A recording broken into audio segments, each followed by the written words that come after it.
বিয়ে করার পর অনেকেই বলতে শুনি আমরা এই কথাটা।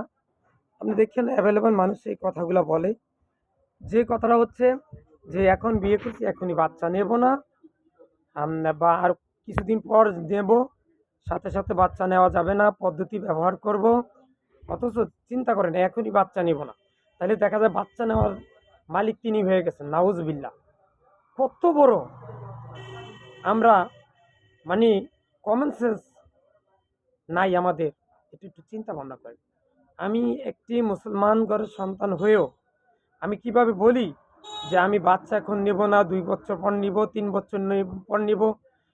আরে আমি এমন এক গাধা, এরে বেকুব, আমার যে বাচ্চা হবে ৩ বছর নিবি, তোর ৩ বছর না, তোর তো কপালে ঠাড়া পড়ছে।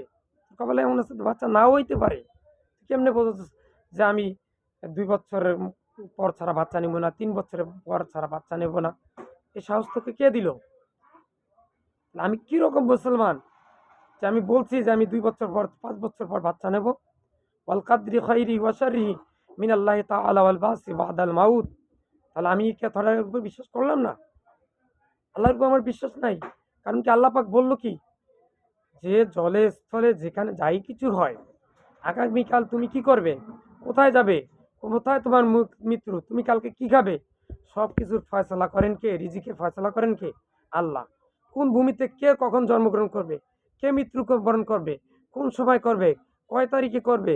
কোন সময়, কোন দিনে, কোন মাসে, কোন ঘন্টায়, কোন মুহূর্তে জন্মগ্রহণ করবে বাচ্চা এবং কোন সময় কোন ব্যক্তি মারা যাবে, তার ফয়সালা কিন্তু করেন আল্লাহ পাক। তাহলে আমি এ কথা বলার কে যে বিয়ের পর আমি বাচ্চা আরো ৬ মাস পর নিব, ৪ মাস পর নিব। এটা তো পুরুষ বলেই।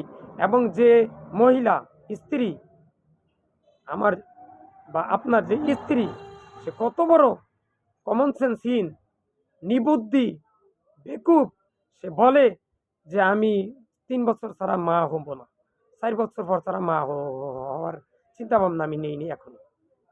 কে বলছে তোর তুই মা হবি? তুই তো আটকুনি, তোর পেট বাসায় ঠাড়া পড়েছে, তোর সন্তানই তো হবে না ইনশাল্লাহ, এমনও তো হতে পারে। ৪ বছর পর বাচ্চা নিবি, কোথায় পাইছিস এই ঘটনা? তাই আসুন, আজ থেকে আমরা শিরক, বেদাত, কুফরি, গীবত এ জাতীয় কোনো কথা বলবো না। সন্তান দেওয়ার মালিক আল্লাহ, সন্তান না দেওয়ার মালিক আল্লাহ। কারো দেখা গেছে ৪ টা ছেলে, কারো আবার দেখা গেছে ৪ টা মেয়ে, কারো আবার দেখা গেছে ছেলেও আছে মেয়েরও আছে, কারো আবার দেখা গেছে কোনো ছেলে সন্তানই নেই। সব কিছুর কিন্তু ফয়সালা করেন আল্লাহ পাক। তাই আসুন উপরের কথাগুলো আমরা আমল করি এবং সেভাবে আমাদের পুরো জিন্দিগিটা অতিবাহিত করি। সন্তানকে মাদ্রাসায় পড়াই, তাকে কোরআনের আলেম, হুজুর, মুফতি, মুহাদ্দিস, মাওলানা, ফকিহ, মুফাসসির বানানোর জন্য চেষ্টা করি এবং হাতে কাজ মুখে লা ইলাহা ইল্লাল্লাহ পড়ি, ৫ ওয়াক্ত নামাজ পড়ি এবং প্রত্যেকটা ক্ষেত্রে যে কোনো কাজ করার শুরুতে বিসমিল্লাহ বলি। ইয়া আল্লাহ, আমি সহ পৃথিবীর সকল মুসলিম উম্মাহকে তুমি শিরক, বেদাত, কুফরি, গীবত ও কবিরা গুনাহ রেখে মৃত্যুর সময় মুখে যেন লা ইলাহা ইল্লাল্লাহ পড়ে যেন মৃত্যুবরণ করতে পারি, সেই তৌফিক দান করুন। আমিন। আসসালামু আলাইকুম। ভিডিওটা বেশি, বেশি করে শেয়ার করুন।